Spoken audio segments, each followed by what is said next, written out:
I used to be a really avid reader. I used to read like all the time. I'd finish one book and straight into another. Every night in bed.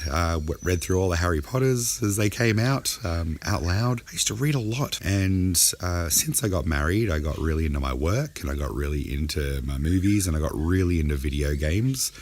And I stopped reading, and I found it really hard to get back into reading. I've gone for books I always wanted to read and just can't let my interest stay on them. I've tried for books I've read before that I loved, and I still can't get through to the end of them, and I used to love rereading books. I'm not enjoying movies as much, I think, because I'm not reading books. So I figure, well, if I go back and get my structure kicks from reading books, then I should be fine. Well, my wife's been trying to get me to read a book from her childhood that I never got around to reading. And because it's an easy read and it's not too long, she thought it might be good to get an easy one out of the way and then straight into a big one. So I am today going to read I Want to Go Home by Korman. Canadian author from the era of Babysitter's Club. It's like Babysitter's Club for boys set in a teen camp.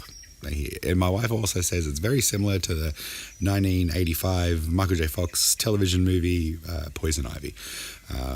Poison Ivy. We should probably talk about that movie one day. That is a weird movie. I'm going to read it today, and then we'll talk about it afterwards. And maybe you guys can help me pick the next book.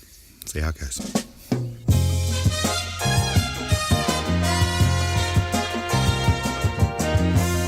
I gave you a task. Yes, you did. I did. You did. There's one book that I read as a child that was one of my favourite books, and you finally read it. Yes, it's taken you 11 years to get me to read this book. I Want to Go Home by Korman. Canadian author who used to write for Scholastic. When was it originally published? 1981.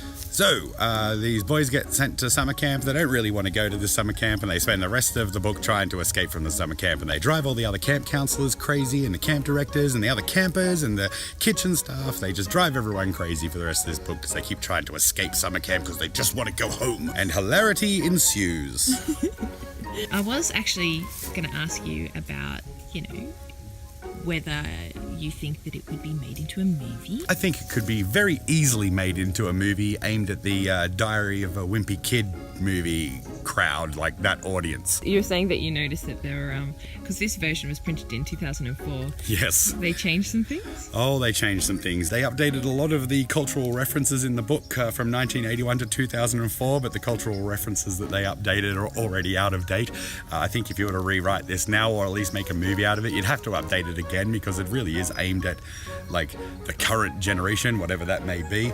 But then I think it'd be really weird to do this as a movie now, because do kids even still go to summer camp?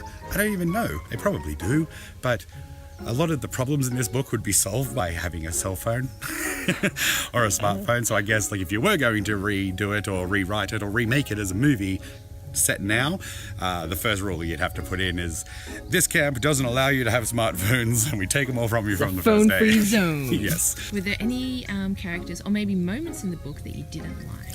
I thought that the constantly escaping from camp every day kind of got a bit monotonous until about halfway through the book, where they kind of upped the ante and they really started trying to escape, like they're stealing boats. But there weren't any characters I really didn't like. Their cabin leader, Chip, is the main antagonist, but he starts off the story as kind of like a regular, nice, normal guy, and over the course of the book, these two kids basically turn him into like this angry, frustrated. Even then, you don't hate him because he's really just trying to do his job. And all the camp counselors kind of sort of get one over in the end, which makes it good. It's not really a spoiler because that's how camp stories work. Final thoughts, recommendations? I do recommend that people read this book, especially if you're a 12-year-old boy. If you've never gone to summer camp, it would probably seem quite fantastical and kind of a bit unlikely, but as someone who went to summer camp in the 80s and in the 90s as a teenager, it's actually, it gets the tone of camp right, and it kind of makes me want to go camping. But I would recommend it to girls too of that age. I enjoyed it, and just because it's about a guy doesn't mean a girl's not going to enjoy it. It's adventure. Give it a read if you can find it. We had to track this down online after Liana begging me for 10 years to find this childhood book of hers. It was worth it in the end, the whole $1.36 I spent on it.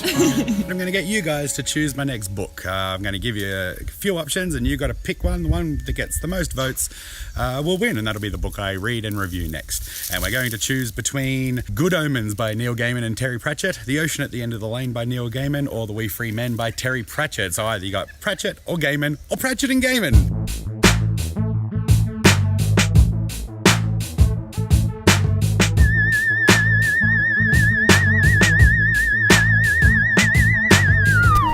Go camping. There's summer camp again, but they don't let you do that when you're 37 years old. You can be a camp counsellor. They Have don't them let all you- drive you crazy. They don't let you do much with kids when you're 37 years old. I really leave that one out.